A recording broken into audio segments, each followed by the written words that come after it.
नशे के इस कारोबार का सबसे काला सच ये है कि इलीगल ड्रग्स और ब्लैक मार्केट का सीधा कनेक्शन ग्लोबल टेररिज्म और क्राइम से है। यूनाइटेड नेशन तक ने ये बात साबित की है कि दुनिया भर में आतंकवाद को फंड इन्हीं ड्रग्स की कमाई से किया जाता है। अफगानिस्तान में अफीम की खेती हो या लैटिन अमेरिका में कोकीन की स्मगलिंग, इसी से हथियार खरीदे जाते हैं।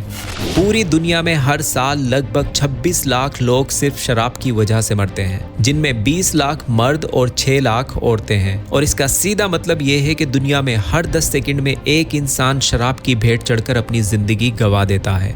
इंडिया और बाकी डेवलपिंग कंट्रीज में बड़ी बड़ी मल्टीनेशनल कंपनीज की मार्केटिंग का तरीका बहुत ज्यादा खौफनाक और चालाक है। इनका सबसे बड़ा टारगेट हमारे नौजवान और औरतें हैं। ये कंपनीज डार्क पैटर्न्स और सोशल मीडिया एल्गोरिदम्स का इस्तेमाल कर रही हैं ताकि नौजवानों को नशे की तरफ खींचा जा सके।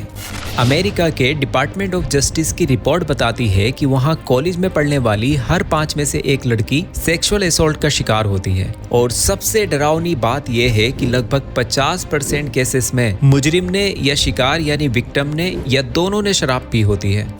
और तारीख गवाह है कि जिस वक्त यह आयत मदीना की गलियों में सुनाई गई, किसी ने ये नहीं पूछा कि क्यों छोड़ दूं। जिसके हाथ में शराब का प्याला था उसने वहीं फेंक दिया, जिसने होठों से प्याला लगाया था उसने उसे वहीं उगल दिया। और सहाबा ने अपने घरों में रखे शराब के बड़े बड़े मटके तोड़ दिए। हदीस में आता है कि उस दिन मदीना की गलियों में शराब पानी की तरह बह रही थी। तो ये कैसे पॉसिबल हुआ?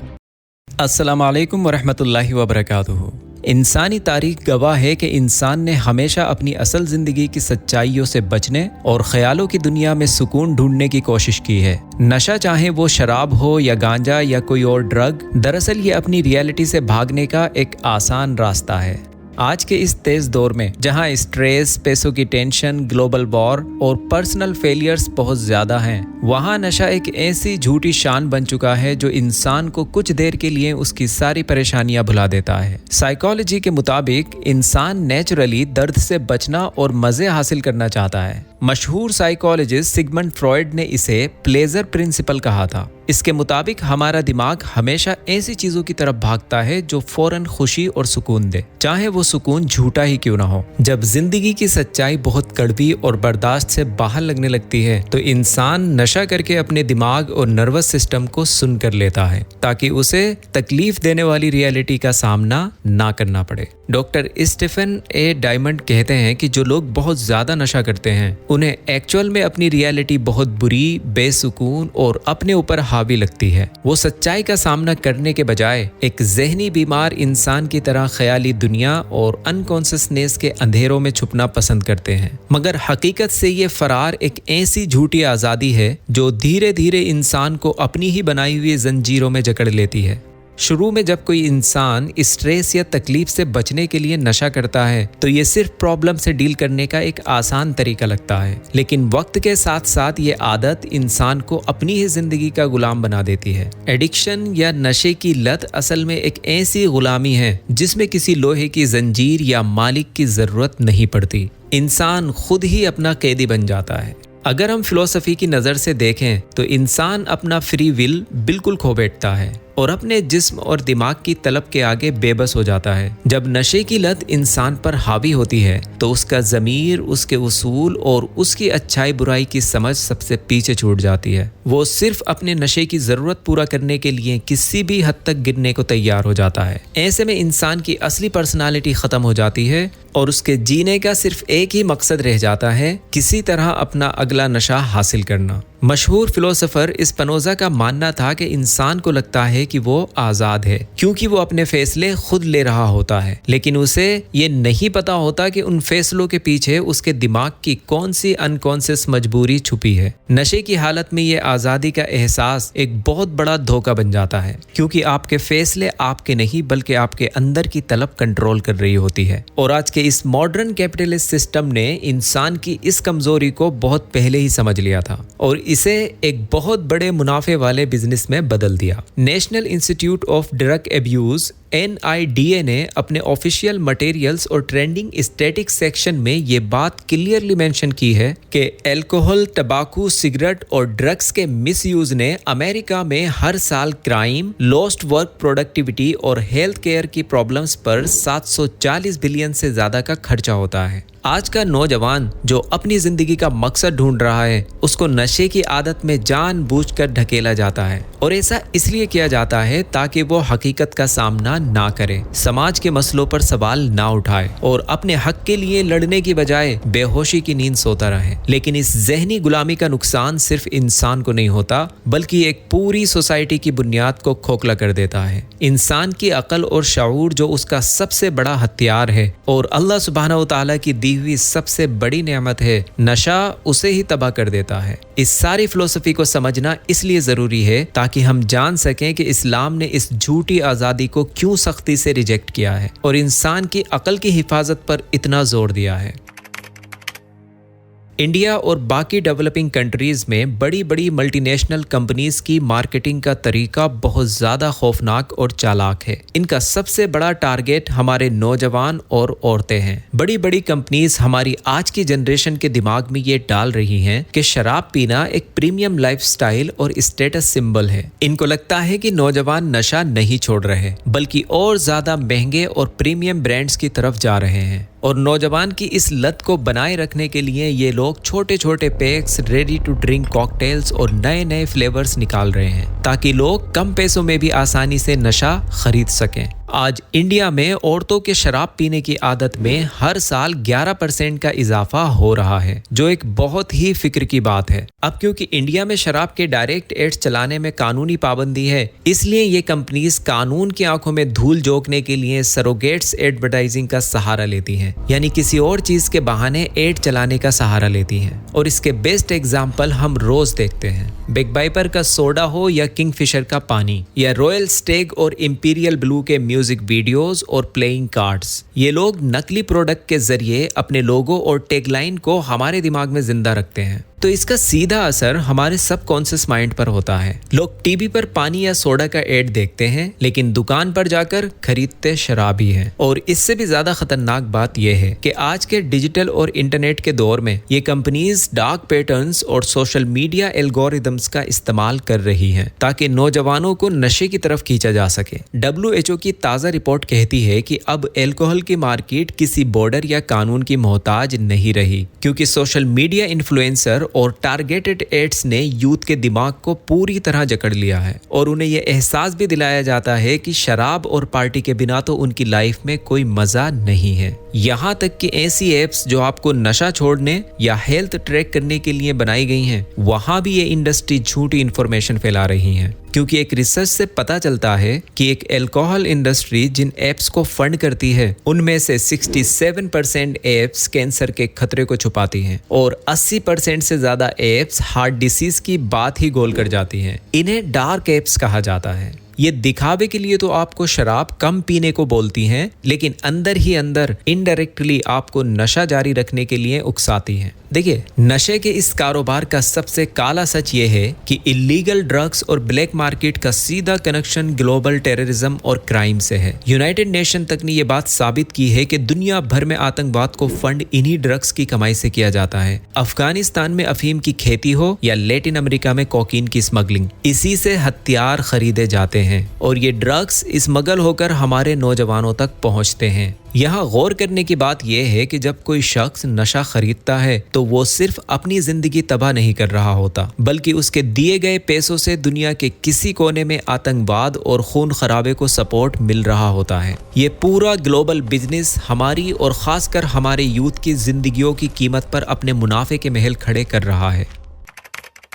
नशे का हमारे जिस्म और दिमाग पर असर किसी कयामत से कम नहीं है और आज की साइंस रोज इसकी तबाहियों के नए सबूत सामने ला रही है। WHO की 2019 की रिपोर्ट इस बात का सबूत है कि शराब पीना अब एक ग्लोबल पेंडेमिक बन चुका है। पूरी दुनिया में हर साल लगभग 26 लाख लोग सिर्फ शराब की वजह से मरते हैं, जिनमें 20 लाख मर्द और 6 लाख औरतें हैं। और इसका सीधा मतलब यह है कि दुनिया में हर 10 सेकंड में एक इंसान शराब की भेंट चढ़कर अपनी जिंदगी जिंदगी गंवा देता है। खासकर 20 से 39 साल के नौजवानों की मौत की सबसे बड़ी वजह अल्कोहल बन चुका है, नशा बन चुका है। सिर्फ अमेरिका में रोज लगभग 488 लोग इसकी वजह से मरते हैं।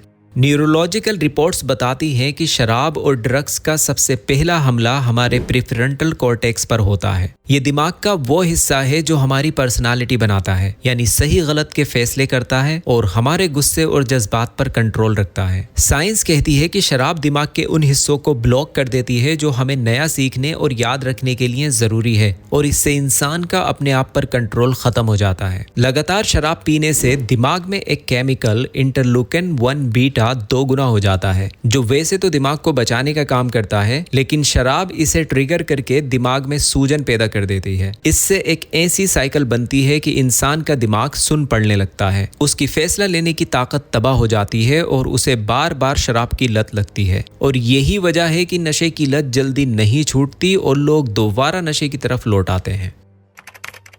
अच्छा, यहाँ गांजा यानी वीड, जिसे आजकल कॉर्पोरेट माफिया और मीडिया सेफ या हार्मलेस बताकर प्रमोट कर रहे हैं, उसके नुकसान और भी ज्यादा सीरियस हैं, खासकर नौजवानों के डेवलपिंग दिमाग पर। देखिए, हमारा दिमाग 25 साल की उम्र तक मैच्योर होता रहता है और इस दौरान गांजे में मौजूद केमिकल THC दिमाग के नर्व कनेक्शंस हमेशा के लिए खराब कर देता है। एक बहुत बड़ी रिसर्च बताती है कि लगातार गांजा पीने वालों का हिप्पोकैम्पस यानी दिमाग का वो हिस्सा जो नई चीजें सीखता और मेमोरी स्टोर करता है, छोटा हो जाता है। ऐसे लोगों का IQ लेवल परमानेंटली गिर जाता है और उनकी मेमोरी 63% तक कम हो जाती है। ये नौजवान इमोटिवेशनल सिंड्रोम का शिकार हो जाते हैं, यानी उनके अंदर आगे बढ़ने, मेहनत करने या कुछ बनने का जज्बा बिल्कुल मर जाता है।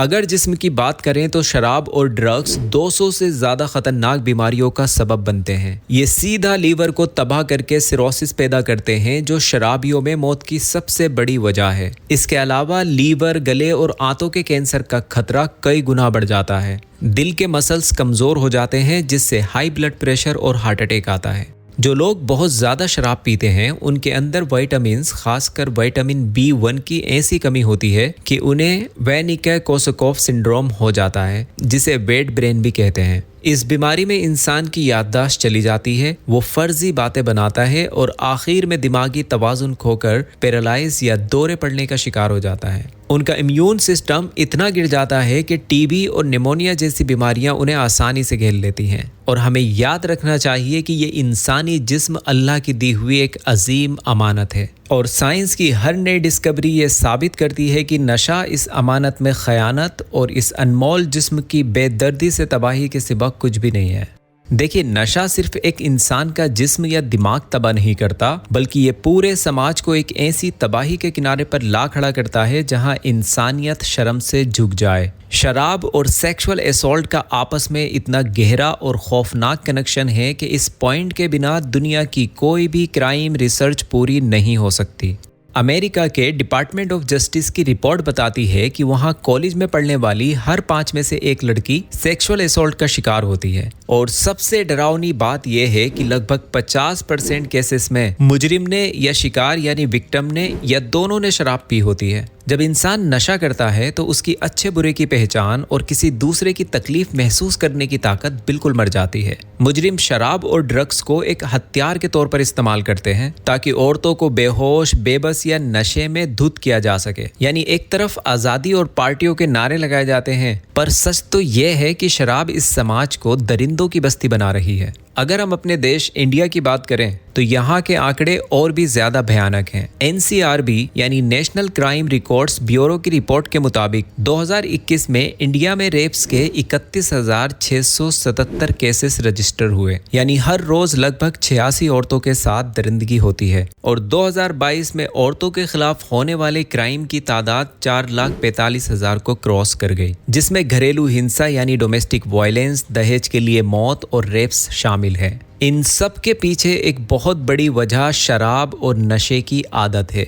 फॉर एग्जाम्पल, अगर हम इंडिया के कुछ सबसे खौफनाक केसेस की बात करें जिन्होंने पूरी दुनिया को हिलाकर रख दिया था, जैसे 2012 का Delhi gang rape case Nirbhaya, 2020 का हाथरस केस और हाल ही का 2024 का Kolkata rape and murder case, तो इन सब में कहीं ना कहीं मुजरिमों की गिरी हुई जहनियत के साथ साथ एल्कोहल और ड्रग्स का बहुत बड़ा दखल होता है। शराब इस वहशियाना दरिंदगी में आग का काम करती है। ऐसे वक्त में मुजरिम अपने दिमाग के आगे वाले हिस्से प्रीफ्रंटल कॉर्टेक्स का कंट्रोल पूरी तरह खो चुका होता है और शराब उसके अंदर के उस वहशी जानवर को आजाद कर देती है जिसके पास कोई ज़मीर नहीं होता। अगर हम घर के माहौल की बात करें तो नशे की आदत पूरे परिवार की बुनियाद को हिलाकर रख देती है। इसका सबसे बुरा असर बच्चों के दिमाग और उनके फ्यूचर पर पड़ता है। जिस घर में माँ या बाप शराब पीते हों वहाँ बच्चे हमेशा एक अजीब से डर, एंजाइटी और डिप्रेशन में जीते हैं और ऐसे माहौल में बड़े होने वाले बच्चों के खुद नशे की लत में पड़ने के चांसेस आम बच्चों के मुकाबले कहीं ज्यादा होते हैं, क्योंकि नशे में डूबे हुए माँ बाप अपने बच्चों पर ध्यान नहीं दे पाते, जिसकी वजह से बच्चों में पढ़ाई की प्रॉब्लम्स, गुस्सा और जज्बाती कमजोरी पैदा होती है। इस बात को समझने के लिए इंडिया के बिहार स्टेट की मिसाल बहुत जरूरी है। जब 2016 में बिहार सरकार ने शराब पर पूरी तरह पाबंदी लगाई तो शुरू में औरतों की तरफ से बहुत पॉजिटिव रिस्पॉन्स आया। द लैंसेट रिपोर्ट कहती है कि शुरू में 21 लाख औरतों ने बताया कि उनके घर में मारपीट यानी डोमेस्टिक वायलेंस बंद हो गई है और उनकी बचत बढ़ गई है यानी सेविंग्स बढ़ गई है। लेकिन बिहार में कानून का ढंग से लागू ना होने, करप्शन और पुलिस सिस्टम की कमजोरी की वजह से इल्लीगल और जहरीली शराब का एक बहुत बड़ा ब्लैक मार्केट बन गया और नतीजा ये निकला कि बेरोजगार और गरीब नौजवान इल्लीगल शराब बेचने के धंधे में लग गए। जहरीली शराब पीने से सैकड़ों लोगों की मौत हुई और दूसरे ड्रग्स का इस्तेमाल तेजी से बढ़ गया। तो बिहार की इस मिसाल से ये साबित होता है कि जब तक समाज में लोगों की जहनियत और नशे की तलब को नहीं बदला जाएगा, सिर्फ कानून के डंडे से इस नासूर को नहीं उखाड़ा जा सकता, क्योंकि लोगों का अंदर से जमीर जागना जरूरी है। और यही वजह है कि इस्लाम ने शराब पर पाबंदी एक ही दिन में नहीं थोपी, बल्कि धीरे धीरे लोगों के दिलों और दिमाग को इसके लिए तैयार किया गया था ताकि वो खुद इस बुराई को छोड़ने के लिए तैयार हो सकें। देखिए, इस्लाम सिर्फ एक मजहब नहीं है, बल्कि इंसानी फितरत और हमारी ज़रूरतों के मुताबिक अल्लाह का भेजा हुआ एक मुकम्मल निज़ाम है, एक कंप्लीट सिस्टम है। जब अल्लाह ताला ने इस दुनिया और इंसान को पैदा किया तो वो बाखूबी जानता था कि हमारे लिए क्या अच्छा है और किस में हमारी तबाही छुपी है। देखिए, इस्लाम में शराब और नशे की पाबंदी किसी की आज़ादी छीनने या बेवजह सख्ती करने की नहीं है, बल्कि इंसानियत को बचाने और उस पर रहम करने के लिए लगाई गई है। तो कुरान ने शराब को एक ही दिन में अचानक हराम नहीं किया। इसके पीछे एक बहुत बड़ी हिकमत थी। उस वक्त अरब समाज में शराब पानी की तरह पी जाती थी और उनकी रगों में ये खून की तरह दौड़ती थी। अगर अचानक मना कर दिया जाता तो शायद कोई इस बात को ना मानता, लेकिन कुरान ने इंसान की इस आदत को तोड़ने के लिए एक मास्टर क्लास ऑफ साइकोलॉजी का इस्तेमाल किया। इसे 3 स्टेजेस में हराम किया गया। First stage, the seed of doubt. उनके दिमाग में एक सोच डाली। अल्लाह ने सूरह बकरा आयत 219 में फरमाया, ए नबी सल्लल्लाहु अलैहि वसल्लम, लोग आपसे शराब और जुए के बारे में पूछते हैं, कह दीजिए कि इन दोनों में बड़ा गुनाह है और लोगों के लिए कुछ भी फायदा नहीं है, लेकिन इनका गुनाह इनके फायदे से बहुत बड़ा है। अब यहाँ गौर कीजिए कि अल्लाह ने यहाँ उसे हराम नहीं किया, बल्कि उन्हें रुककर सोचने पर मजबूर किया। और साइंस कहती है कि किसी भी आदत को छोड़ने का पहला स्टेप अवेयरनेस है। तो इस आयत ने उनके दिमाग में एक डाउट पैदा किया कि जिस चीज को हम लाइफ वाटर समझते थे उसमें हमारा नुकसान ज्यादा है। कई समझदार सहाबा ने इस आयत के बाद ही शराब छोड़ दी थी। फिर सेकंड स्टेज, हैबिट ब्रेकिंग, क्योंकि शराब एक आदत थी और आदत वक्त मांगती है। इसीलिए सूरह निसा आयत 43 में अल्लाह ताला इरशाद फरमाते हैं, ए ईमान वालो, नमाज के करीब न जाओ जब तुम नशे की हालत में हो, यहाँ तक कि तुम समझने लगो जो तुम कह रहे हो। अब यहाँ ये साइकोलॉजी का मास्टर स्ट्रोक था। एक मुसलमान पर दिन में 5 वक्त की नमाज फर्ज है। फजर से जोहर, जोहर से असर, असर से मगरिब और इशा, यानी 2 नमाजों के दरमियान इतना वक्त ही नहीं बचता कि कोई शराब पिए और उसका नशा उतर जाए। इस नियम ने प्रैक्टिकली दिन के उजाले में शराब पीने का वक्त खत्म कर दिया, यानी अब दिमाग को नशे के बिना जीने की आदत पड़ने लगी थी। फिर आया वो आखिरी पॉइंट, आखिरी फैसला, जब अरब मुआशरा ज़हनी और रूहानी तौर पर इस जहर को छोड़ने के लिए तैयार हो चुका था। तो सूरह अल-माइदा आयत 90 से 91 में अल्लाह ताला इरशाद फरमाते हैं, ए ईमान वालो, बेशक शराब, जुआ, आइडल सब शैतान के गंदे काम हैं, रिज्स हैं, नजासत हैं, इससे बचो ताकि तुम कामयाब हो जाओ। तो इस लफ्ज़ रिज्स यानी नजासत ने हमेशा के लिए इस बात पर मोहर लगा दी। और तारीख गवाह है कि जिस वक्त यह आयत मदीना की गलियों में सुनाई गई, किसी ने ये नहीं पूछा कि क्यों छोड़ दूं। जिसके हाथ में शराब का प्याला था उसने वहीं फेंक दिया, जिसने होठों से प्याला लगाया था उसने उसे वहीं उगल दिया, और सहाबा ने अपने घरों में रखे शराब के बड़े बड़े मटके तोड़ दिए। हदीस में आता है कि उस दिन मदीना की गलियों में शराब पानी की तरह बह रही थी। तो ये कैसे पॉसिबल हुआ? क्योंकि उनका ईमान चट्टान से ज़्यादा मजबूत हो चुका था। अब दूसरी तरफ बिहार का एग्जाम्पल लें तो ये समझ आता है कि इंसान इंसानों के बनाए गए कानून और सरकारों के बनाए गए नियमों को नहीं मानता। क्यों? क्योंकि इस्लाम के अलावा ज़्यादातर रिलीजन में शराब हराम नहीं है। इसका एक बेस्ट एग्जाम्पल है 1920 के अमेरिका का, जब 1920 में अमेरिका के कॉन्स्टिट्यूशन में 18 अमेंडमेंट पास करके शराब पर बैन लगाया गया था। लेकिन नतीजा क्या निकला? क्राइम बढ़ गया, अंडरग्राउंड माफिया बन गए, और 13 साल बाद ही गवर्नमेंट को हार मानकर शराब को दोबारा लीगल करना पड़ा। क्यों? क्योंकि इंसान के बनाए कानून लोगों के दिमाग को कंट्रोल कर सकते हैं लेकिन उनके दिल को नहीं बदल सकते। लेकिन कुरान की उस डिवाइन स्ट्रेटजी ने इंसानियत की सबसे बड़ी बीमारी को हमेशा के लिए ख़त्म कर दिया। क्योंकि इस्लाम ने सिर्फ नियम नहीं बनाए बल्कि उस रूहानी और जिस्मानी बीमारी का मुकम्मल इलाज किया। आज जब मॉडर्न साइंस और WHO दुनिया को अल्कोहल की तबाही से डरा रहे हैं, तो एक मुसलमान शुक्र अदा करता है उस निज़ाम का जिसने 1400 साल पहले उसके दिमाग, उसकी इज्जत और उसके जिस्म को इस अजाब से महफूज कर लिया।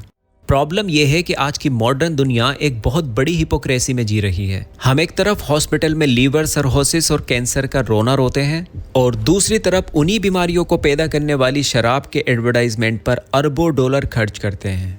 और शराब को अक्सर पर्सनल चॉइस या आज़ादी का नाम दिया जाता है, और कहा जाता है कि मेरी ज़िंदगी, मेरा जिस्म, मैं जो चाहूँ पीऊँ। लेकिन हकीकत यह है कि शराब सिर्फ उस इंसान को नहीं पीती जिसके हाथ में गिलास होता है, बल्कि ये पूरे ख़ानदान और सोसाइटी को पीती है। तो आज की मॉडर्न साइकोलॉजी और न्यूरोप्लास्टिसिटी हमें बताती है कि किसी भी नशे की लत या ट्रॉमा से बाहर निकलने के लिए दिमाग के तार यानी सर्किट्स का दोबारा ठीक होना यानी रीवायरिंग करना बहुत ज़रूरी होता है। नशे से मिलने वाले झूठे डोपामिन के बजाय इस्लाम के रूहानी अमल जैसे नमाज, कुरान की तिलावत और जिक्र असल में दिमाग को ठीक करने और अकल की हिफाजत का सबसे बेहतरीन और नेचुरल तरीका है। साइंस इस बात को कहती है कि नमाज के दौरान जब इंसान रुकू और सजदा करता है तो उसके दिमाग के आगे वाले हिस्से प्रीफ्रंटल कॉर्टेक्स की तरफ खून का बहाव बढ़ता है। ये वही हिस्सा है जो हमारी अकल और फैसला लेने की ताकत को मजबूत करता है। तो एक तरफ जहां शराब इंसान के डोपामिन सिस्टम को तबाह करके उसे झूठी खुशी का गुलाम बना देती है,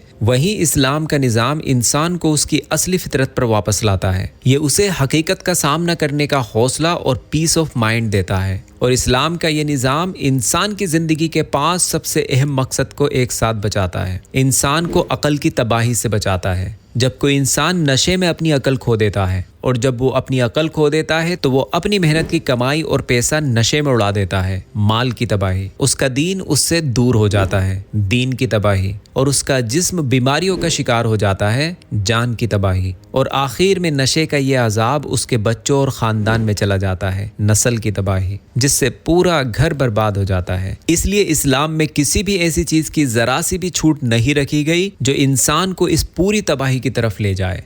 तो दोस्तों, आखिर में बात इतनी सी है कि हिस्ट्री, साइंस, साइकोलॉजी और समाज के आंकड़ों पर की गई रिसर्च से बात साफ हो जाती है कि नशा और इंसानियत का आपस में कोई मेल नहीं है। एक तरफ दुनिया के बड़े कॉरपोरेट माफियाज और बिग अल्कोहल कंपनीज सिर्फ अपने मुनाफे के लिए झूठे एड्स, डार्क पैटर्न्स और चालबाजियों से हमारी यूथ की रगों में जहर घोल रहे हैं। दूसरी तरफ आज साइंस और मेडिसिन चीख चीख कर कह रही है कि गांजे से लेकर शराब तक ये सब हमारे दिमाग के कमांड सेंटर, हमारे लीवर, हमारी आने वाली नस्लों को कब्रिस्तान की तरफ धकेल रही है। अगर समाज की बात करें तो आज औरतों और परिवारों को जिन डरावने क्राइम का सामना करना पड़ रहा है, जैसे रेप्स और डोमेस्टिक वायलेंस, उनके पीछे सबसे बड़ा और मक्कार हाथ शराब ही है। तो इस नशे ने सिर्फ अमेरिका और इंडिया को ही नहीं, पूरी दुनिया को अपनी चपेट में ले रखा है। सुनन इब्न माजा की हदीस नंबर 3380 में 10 ऐसे ग्रुप्स पर अल्लाह की लानत है जो इसे निचोड़ता है या बनाता है, जिसके लिए बनाई जाए या निचोड़ी जाए, जो इसको पीता है, जो इसको उठाता है या ट्रांसपोर्ट करता है, जिसके पास ये लाई जाए, जो इसको पिलाता है, सर्व करता है, जो इसे बेचता है, सेल करता है, जो इसके पैसे से लुत्फ अंदोज होता है, मुनाफा कमाता है, और जो इसे खरीदता है और जिसके लिए खरीदी जाए। इस्लाम ने इस पूरे फसाद और तबाही को जड़ से उखाड़ने के लिए अकल की हिफाजत का पाक निज़ाम दिया। शराब बेचने, उतारने और पीने वाले सब पर खुदा की लानत भेजी गई, क्योंकि जब इंसान की अकल ही नहीं बचेगी जो उसे जानवरों से अलग करती है, तो इंसानियत और दरिंदगी में कोई फर्क नहीं रह जाएगा। तो जिंदगी की कड़वी सच्चाइयों से भागकर किसी बोतल या गांजे का गुलाम बनने से कहीं ज्यादा बेहतर है कि इंसान अपने बनाने वाले से अपना कनेक्शन मजबूत करे, जिसने उसे अकल जैसी अजीम नेमत दी। तो नमाज और जिक्र के जरिए अपने दिमाग को रोशन रखें और इस झूठी दिखावे वाली कैपिटलिस्ट दुनिया के धोखे से निकलकर एक आज़ाद होशो हवास वाली और सुकून भरी जिंदगी गुजारें, क्योंकि अल्लाह का हुक्म कोई पाबंदी या सख्ती नहीं है, बल्कि हमें अपनी तबाही से बचाने के लिए दी गई सलामती की एक मजबूत दलील है। इंसानियत का हर मैसेज इस बुक में मौजूद है। इंसान बदलता गया, टेक्नोलॉजी बदलती गई, लेकिन वो अल्फाज आज भी नहीं बदले। वो आज भी वही हैं, अनचेंज्ड, अनचैलेंज्ड। आज की मॉडर्न साइंस दरअसल कुरान के उन्हीं पुराने राजों को सिर्फ वेरीफाई कर रही है। तो फैसला आपका है, क्या ये सब कुछ वक्त की धूल में खोया हुआ एक किस्सा है, या फिर उस रब का पैगाम जो आज भी आपसे सवाल करता है, फहल मिन मुद्दकिर, तो क्या कोई है जो सबक हासिल करे? अल्लाह हाफिज।